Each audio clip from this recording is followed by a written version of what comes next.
number 2, Michael Dwumfour, out versus Army. I'll tell you what, when you're putting together a show, when you're documenting things, when you're trying to get highlights ready for an instant post-game show like I had, you don't always pay attention to the guys in there in the defensive line. You don't always look at who's in every snap until you get a chance to look at it later in the day, later in the week potentially for a night game. Dwumfour only played 1 snap versus Middle Tennessee State, Michigan's only returning starting defensive lineman. Out versus Army, I'm giving it 3 Harbaugh heads, pretty likely. It could change in the next day or two. Somehow a miraculous bill of health comes through. But it sounds like he's dealing something that's going to keep him out. And I think what we'll talk about here coming up, outside of Shea Patterson, who's going to stay on the field, he's not going to want to, he doesn't, if you're the starting quarterback, you don't want anybody to get snaps, right? That's a fact, no matter what they say in the press conferences and in the media scrums.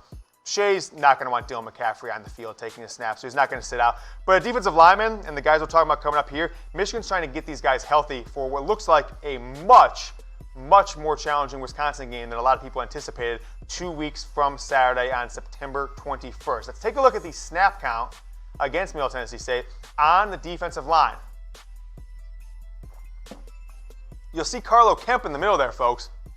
I shit you not. We didn't create that. I didn't create that with a marker. That's actually his hair. If you take his Michigan football headshot and you remove the background that they provide and put it on our lovely Chat Sports blue background, that's what his hair looks like, which is pretty wild, to say the least. I think I'm going to have to give him a different haircut. I'll go and, we all know I'm the best Photoshopper probably on the planet. I'm going to give Carlo Kemp like dreadlocks or something like that to replace this wacky hair he's got. But Aiden Hutchinson leading the way, 63 snaps coming off the end. Kwity Paye on the other side of the defensive end. But then you go inside. It was Carlo Kemp and Ben Mason, and really nobody else. No Mozzie Smith. He didn't play inside or outside. Chris Hinton only got 3 snaps. And then Michael Dana. I still got to figure out if it's Dana or Dana. Who the hell knows? The transfer from Central Michigan. Pro Football Focus All-American First Team 2018. 24 snaps. So he was getting most of the backup reps from the outside. But in Army defense, folks, or an Army offense, that I know they only put up, 14 points, whatever it was, against Rice last week. If you go back to the bowl game they played against Houston at the end of last season, this Houston team that put up, what was the final score? 49-31 against Oklahoma. Army dropped 70 on Houston in their bowl game, 7-0. So it's a running attack. They're going to throw the ball maybe 10 times. So having a starting defensive lineman, your only starting returning defensive lineman out, I think is a big deal. And the more snaps Ben Mason plays, I believe the worse for Michigan's football program, because I love Ben Mason. He's the heart and soul of the team, but I don't think he's a true defensive lineman. So Michigan's going to struggle there.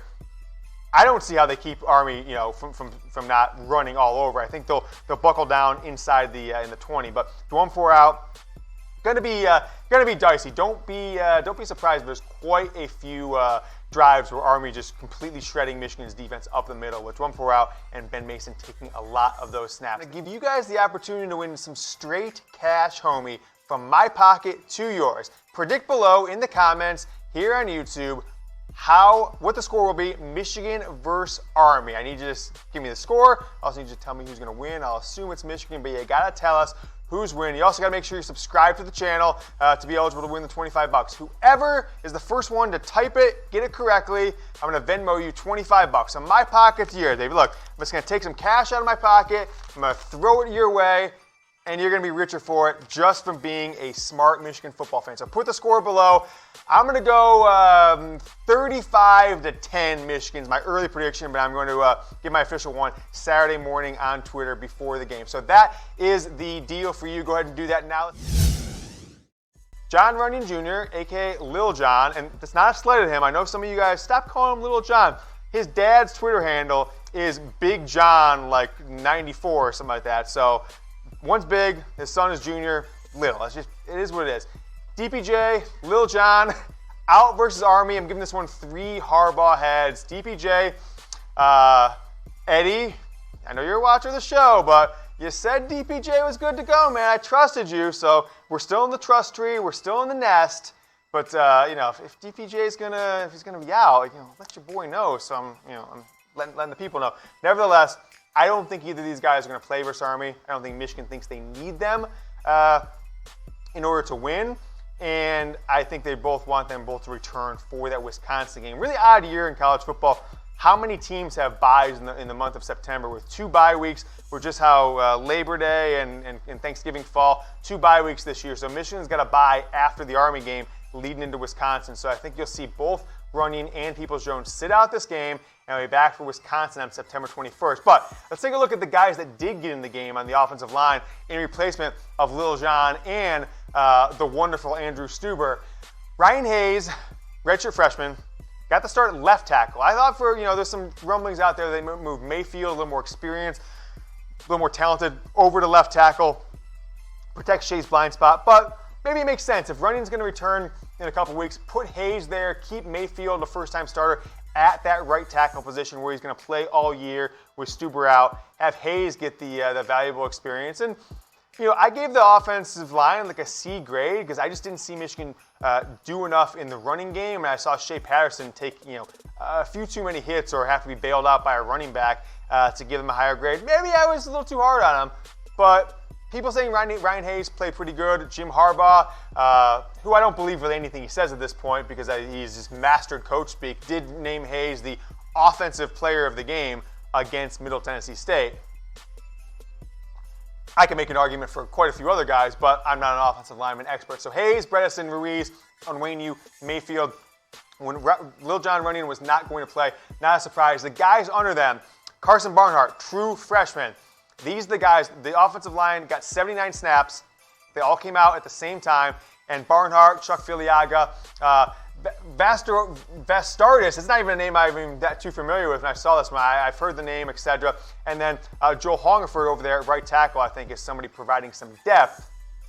I can see him in the starting lineup anytime soon. But with Stueber out, with Runyan out, got to have tackles to replace. What happens if Mayfield gets hurt during a game? What happens if Ryan Hayes gets dinged up? Who's going to come in and play those guys? And so that's what the depth came from the second string offensive line against Middle Tennessee State. So that's your second string O-line. 79 snaps for the first string. They played every snap together, and then that second line came in just like almost like a hockey line. The O-line jogged off, the new guys came in, and that's what we had. So I told you that we were getting canceled.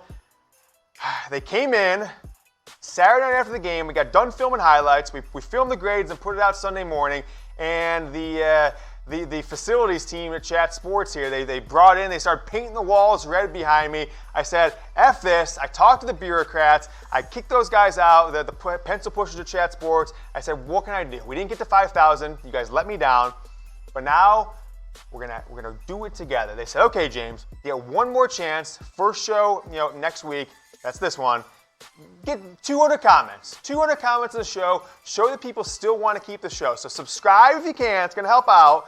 But we got to get 200 comments on this show for me to be able to do it again, or they're going to relegate me back to some other shows. I don't want to have that to happen. I want to do this thing 4 or 5 days a week. So don't let the haters and the losers, these guys on Twitter, they got nothing better to do than to talk about me and yada yada. Don't let them win. Comment now. I don't care if you just go 1, enter 2, enter 3, enter. Spam us with comments if you want to, right? Spam us with comments, whatever you want to do there. Comment now. Look at who's Team Shea or Team Dylan. Who put that down there? These subscribers. Team Shea all day until next year when it's Team Dylan. So don't let the haters and losers win. Comment below. I don't care what you comment. Just make sure that you do. We got Jon Runyan. Think he's more likely not to play. Donovan Peoples-Jones. I think there's very little likely. We saw him in a walking boot, didn't even suit up against Middle Tennessee State, sat out. He's been injured, we're not going to speculate on his injury, but it's been said at times that it's a groin. There's been other rumors out there that it might be something like a hernia, which maybe I don't think is true. And now he's in a walking boot.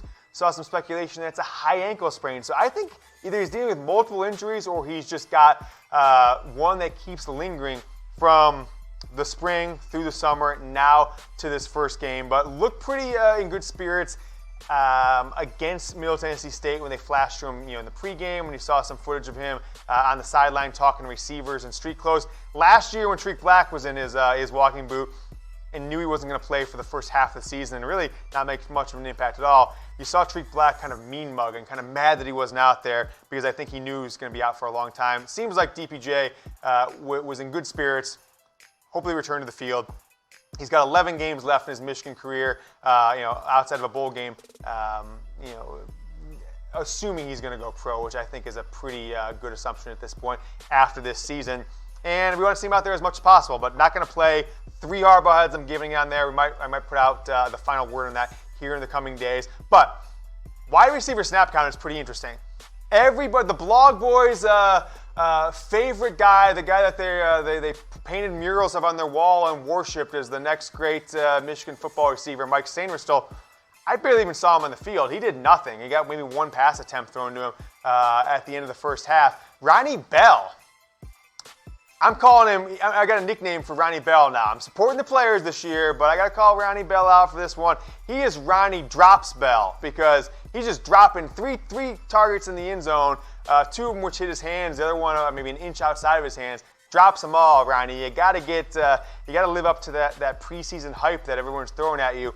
But 71 snaps. He was basically the only guy they put in there in the slot, and he was out there a lot of times when they went into a more of a old school Michigan formation where it's not 3 and 4 wide receivers. So Ronnie Bell got the most snaps, 71, more than Shea Patterson, and only less than the offensive lineman. So the offensive line all took 79 snaps. So Bell is a mainstay. I think when Donovan Peoples-Jones come back, you're going to see a 4 wide receiver set majority of the time with Zach Charbonnet in the backfield. They'll swap in a tight end every once in a while, but Donovan Peoples-Jones, Nico Collins, Tariq Black, who probably looked the best of all receivers on Saturday, and then Ronnie Bell as your 4 wide receiver set from Michigan. The Mike Sainristil hype train needs to take a big step back. Rely on him next year. Maybe get a couple of dump-off passes here and there. All right, I'm heading to the game on Saturday. Taking off out of Dallas Fort Worth Airport, flying straight to Detroit, private of course. And I want to rant and rave about what I'm expecting to get when I walk into Michigan Stadium on Saturday, which is 4 hours of my friggin' cell phone not working at all. And it's pissing me off, and this is going to be my thing to hang my head on this year. Michigan football needs to get their heads out of their you-know-what and get Wi-Fi in the stadium. I see people complain about it left and right. Frankly, it's dangerous to society. What happens if something's going on outside the stadium? What happens if his kid gets hurt, sick? You need to be able to contact people. And hell, I'd like to know if I was in the game. If you were at the game on Saturday, would you even know that Runyan wasn't playing? Would you know that Donovan Peoples-Jones wasn't playing? No, because you can't get a damn signal. It's 2019. It's ridiculous. With Jim Harbaugh making $9 million a year, I want to throw out those stats. Let's talk about just recently. Oklahoma got Wi-Fi last year. Notre Dame's had it for 3 seasons now. Stanford, where Jim Harbaugh used to coach, has had it since 4 months after they installed it, April through May of 2011. 4 months after Jim Harbaugh left to take the 49ers job. They've had Wi-Fi for now, 9 seasons, and Michigan football can't get Wi-Fi? Florida, Nebraska, both put it in the last, Florida 2019, they just debuted it. Nebraska 17. The only data I could come up with for actual dollars, it cost Florida $6.3 million to put in Wi-Fi, ubiquitous Wi-Fi across the entire stadium. It cost Nebraska in 2017 $5 million. With Jim Harbaugh making $9 million, I'm just going to put out the question. This isn't me saying it. I'm just asking the question. Does Jim Harbaugh not care about Michigan football fans? Maybe he should sacrifice. Maybe he should donate to the Wi-Fi fund. But I know you guys are with me. So comment Wi-Fi below. We're going to get this thing installed in Michigan because I'm sick of acting like it's 1984 Michigan Stadium. It's 2019. Get Wi-Fi in the stadium. And that is the final word from Yoder on this very important subject. But if you got Wi-Fi at home, which I'm hoping you do, get My TV Choice. Watch amazing videos during the Michigan football game, during the Lions game, any NFL games you're watching this year. Live sports no longer have commercials now with My TV Choice. Go to chatsports.com/mytv. Drop you right in the App Store for your iPhone. All you do is download it, connect it to your home Wi-Fi. The second you go to commercial breaks, you're not seeing an advertisement for some ointment or something like that you're supposed to rub on your lower back.